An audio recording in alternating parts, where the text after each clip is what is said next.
Okay, so I'd like to welcome everybody to a presentation on conic sections.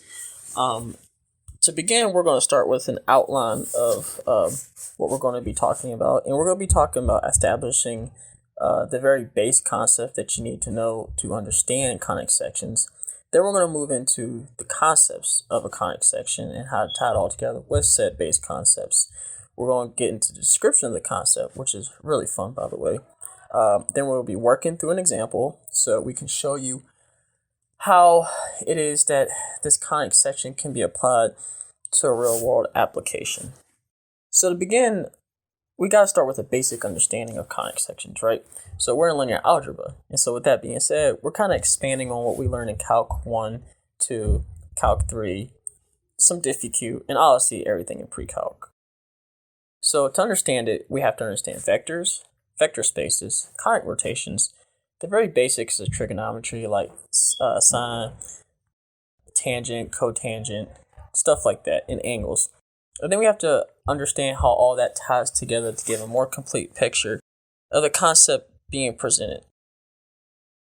So moving on. So the basic concept that we're going to be talking about is taking two variables and removing the xy terms to simplify the conic section. To do that, you simplify your equation, then using this information, you get a transition matrix. And for your original vectors, allowing further dimensional understanding. So by removing the xy term, you create a rotational axis that will be performed at 45 degrees. And then building off that with prior knowledge to find an equation that's applicable to a real world problem, which we'll get into later. But by doing this, you're moving into a different dimension, right? So by taking out the xy terms to simplify, you're moving it into another dimension so that you can look at it from a different angle. And by doing that, it'll give you a different perspective, a better understanding, and more ways in which you can apply it to the real world. Now that we've set the stage, let's go ahead and work through an example. We're going to perform a rotation of axes to eliminate the xy term and sketch the graph of our result. The given equation is an ellipse, but it's definitely not in the standard form some are used to. We're going to need a few tools to solve this. We'll be using a general second-degree equation, a formula for the rotation angle, and two equations we'll use for substitutions. The two equations at the end are derived using a transition matrix, which you can see explained here. The process lets us go from the standard xy coordinates to another basis that uses trigonometry to help with the rotation. Now we have our original equation lined up with the general second-degree equation from earlier. By doing so, we can label our coefficients.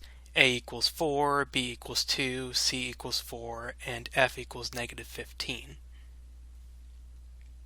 We do this so we can then plug them into our formula for the rotation angle. The result is 0, but this doesn't give us our angle, theta. But with a bit more trigonometry, we eventually conclude that our angle of rotation will be pi over 4 radians, or 45 degrees. Now let's take a look at our two equations we'll use for substitutions. Now that we've found theta, we can plug that in. And now we have a special case that's come up. At a 45-degree angle, both the sine and cosine are equal to 1 over root 2. We could plug that into our equations as well and end up with simplified forms. We could take the equations we were just working with and plug them into our main equation. Now, the expansion and simplification can get a bit gnarly and is beyond the scope of this presentation.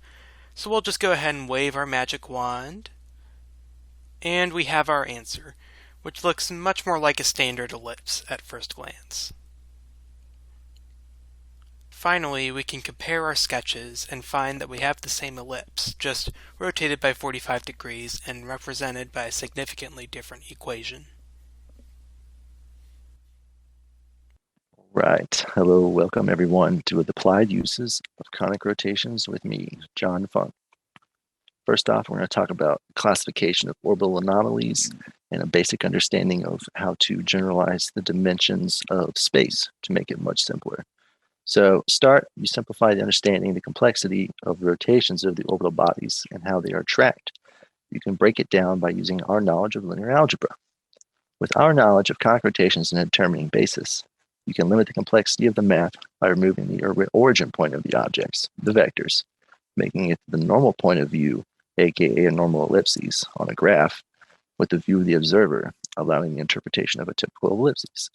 If all three of the axes, the x, y, and z, have been initially aligned with the axis of rotation of the Earth in this case, then you can assume that the y is equal to the negative x, giving you the two variables x and z.